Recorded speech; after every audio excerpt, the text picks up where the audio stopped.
तो आज की इस वीडियो के माध्यम से हम आपको CTET क्या है, CET के लिए क्या एजुकेशन क्राइटेरिया है, क्या इसके लेवल हैं, क्या इसको पास करने के लिए कोई एलिजिबिलिटी चाहिए या फिर CET पास करने के बाद क्या हमें सीधे नौकरी मिल पाती है, मार्कशीट हमें किस प्रकार से मिलेगा, क्या ये ऑनलाइन भर्ती होती है या फिर ऑफलाइन भर्ती होती है, कितने दिनों के लिए यह वैकेंसी निकलती है और किस प्रकार से हम इसके CET की तैयारी कर सकते हैं और क्या हम CET की पास कर लेते हैं तो क्या हमें तुरंत नौकरी मिल पाता है। इन सभी विषयों पर आज की इस वीडियो के माध्यम से छोटे छोटे टॉपिक लेकर के हम आपको इस वीडियो में बताने वाले हैं। मेरा नाम है देवा और आप देख रहे हैं हमारे YouTube चैनल देव4413। चलिए लेट्स गो स्टार्ट कर लेते हैं। सर्वप्रथम बात करेंगे CTET क्या है इसके बारे में। तो दोस्तों CTET का पूरा नाम होता है केंद्रीय शिक्षक पात्रता परीक्षा जिसे कहा जाता है। इंग्लिश में यदि इसे कहा जाए तो सेंट्रल टीचर एलिजिबिलिटी टेस्ट कहा जाता है और प्रत्येक वर्ष जो है यह केंद्रीय शिक्षक बोर्ड द्वारा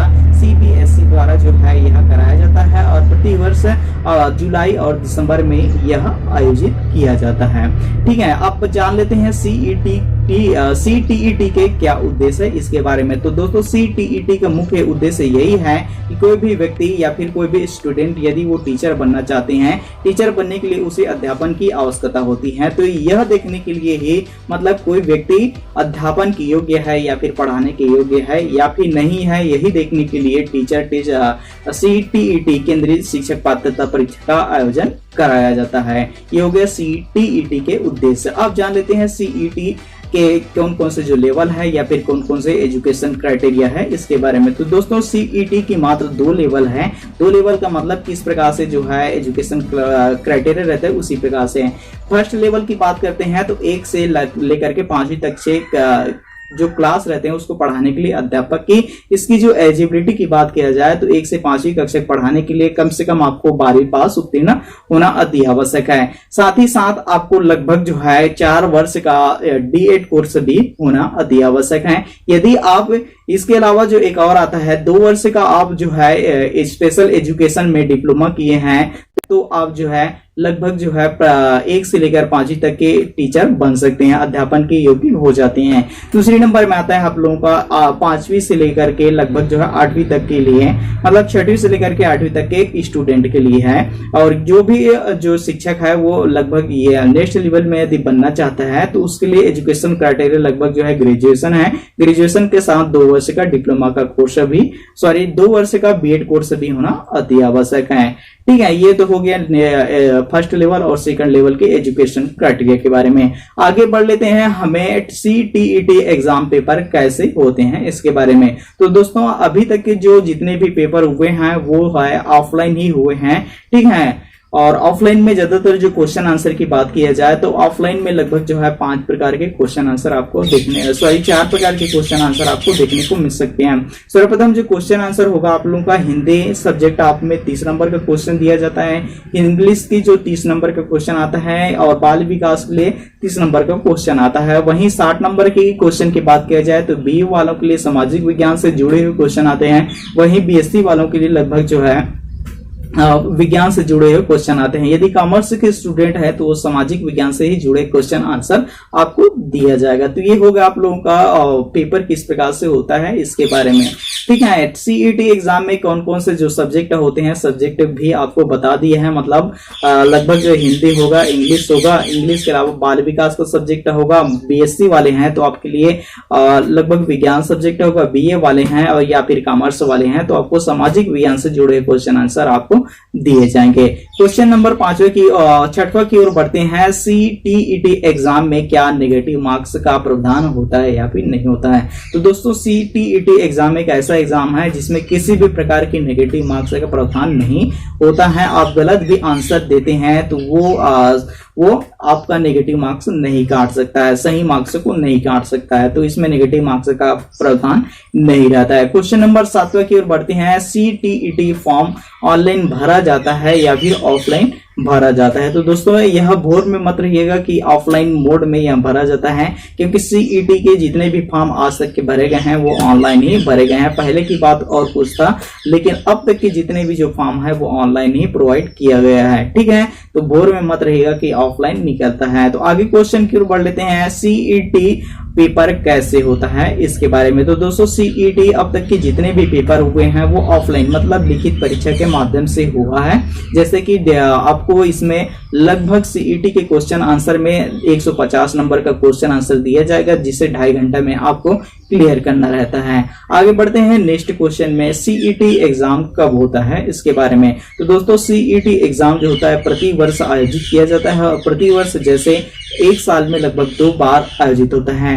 फर्स्ट पेपर होता है आप लोगों का जुलाई माह में होता है, और दूसरा पेपर होता है आप लोगों का दिसंबर माह में। यदि आप सीईटी एग्जाम के लिए ऑनलाइन एप्लीकेशन फिलअप करते हैं तो उसको बकायदा आपको लगभग जो है 6 माह या फिर 7 माह सिलेबस कंप्लीट करने का भी समय होता है। तो इस प्रकार से जो है आप 5-6 माह में आप अपना जो सिलेबस होता है, 5 सब्जेक्टों का जो सिलेबस होता है उसको आप जो है पूरी कर सकते हैं। आगे बढ़ते हैं नेक्स्ट क्वेश्चन में, सीईटी की मार्कशीट की वैलिडिटी कितने दिनों के लिए होते हैं इसके बारे में। तो सीईटी की जो मार्कशीट की वैलिडिटी है वो लगभग 7 सालों के लिए प्रोवाइड किया जाता है। आपको 7 साल के अंदर आप अपने किसी भी जो एग्जाम रहता है या फिर जो भी वैकेंसी रहता है उसमें सीईटी का पूरा फायदा 7 सालों के अंदर लगा सकते हैं। यदि आप सीईटी के पेपर पास होने के बाद और पेपर दिलाना चाहते हैं तो वो भी आप दिला सकते हैं। अच्छे नंबर आते हैं तो वो पुराना वाला जो मार्कशीट है उसको भी वह भी काम देता है, लेकिन जितना ज्यादा मार्क्स आता है उतना आपके लिए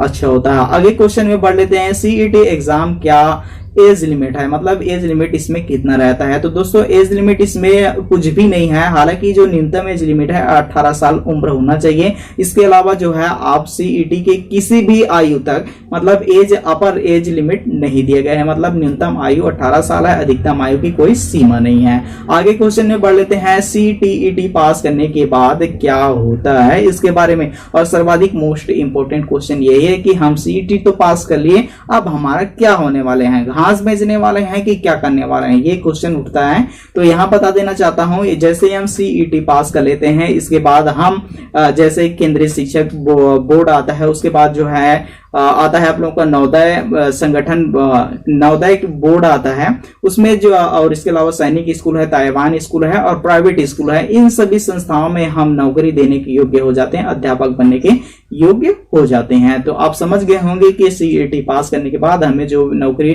के अवसर होते हैं, वैकेंसी के अवसर होते हैं, वो बढ़ जाते हैं। आगे क्वेश्चन की ओर बढ़ते हैं, सीईटी पासिंग मार्क्स क्या होता है इसके बारे में। तो दोस्तों अलग अलग कैटेगरी के लिए अलग अलग जो होता है पासिंग मार्क्स होता है। जैसे जनरल कैटेगरी के लिए बात किया जाए तो जनरल कैटेगरी के लिए लगभग जो है 60% मार्क्स होना अति आवश्यक है। वहीं ओबीसी, एसटी, एससी कैटेगरी, तीनों कैटेगरी कहा जाए तो 55% पासिंग मार्क्स होना अति आवश्यक है।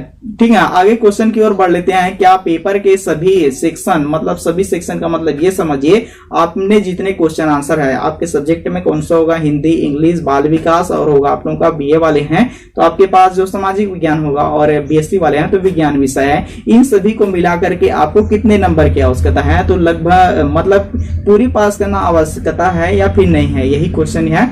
तो इसमें ऐसा नहीं है, आपके पास लगभग 90 नंबर होना आवश्यक है। कोई भी सब्जेक्ट हो, चाहे आप 2 ही सब्जेक्ट विज्ञान से अच्छा नंबर ला लिए और बाल विकास से अच्छा नंबर ला लिए, तो अच्छे नंबर होना अति आवश्यक है, वो कोई भी सेक्शन का हो। ठीक है, सभी सेक्शन को पास करना अति आवश्यक नहीं है। नेक्स्ट क्वेश्चन की ओर बढ़ते हैं, क्या पेपर के क्या सीईटी पेपर पास करने के बाद सीधा नौकरी मिल सकता है या फिर नहीं मिल सकता है।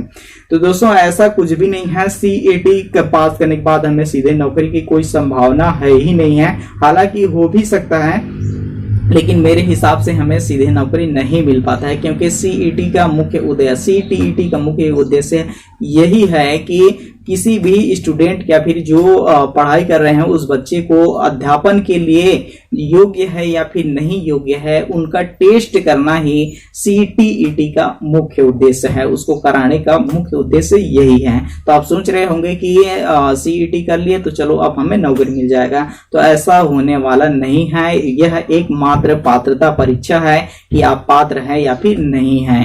ठीक है, जैसे बीएड में होता है उसी प्रकार से जो है लगभग जो है इस प्रकार की जो पेपर लिया जाता है। ठीक है, अब अंत में आता है आप लोगों का मोस्ट इंपोर्टेंट क्वेश्चन, सीटीईटी हमें मार्कशीट कैसे मिलेगा। ठीक है, ये तो क्वेश्चन अजीब सा है। सीईटी पास कर लिए, पास करने के बाद हमें आता है कि मार्कशीट लेने के लिए जहां ऑनलाइन सेंटर है वहां जाए, या फिर जहां हम केंद्रीय शिक्षक माध्यम बोर्ड है सीबीएसई वहां जाए। तो इसके लिए कुछ भी नहीं है। पहले जो है स्पीड पोस्ट के माध्यम से लगभग जो है आपके पास जो मार्कशीट था वो भेज दिया जाता था, लेकिन वर्तमान समय में ये बदल चुका है। एक विशेष प्रकार की ऐप आता है जिसे डिजी लॉक स्टोर, डिजी लॉक कहा जाता है। इस ऐप के माध्यम से आप अपने जो पासिंग जो मार्कशीट रहता है उस मार्कशीट को आप डाउनलोड कर सकते हैं। तो इस प्रकार से जो सीटीईटी से जुड़े सारे क्वेश्चन आंसर हैं हम आपको एक एक पॉइंट के आधार पर लगभग जो है 1 से लेकर के 14 पॉइंट बना करके हम आपको समझा दिए हैं। और इस प्रकार से यदि कोई भी आपसे मतलब आपको डाउट रहता है तो आप हमें कमेंट बॉक्स में कमेंट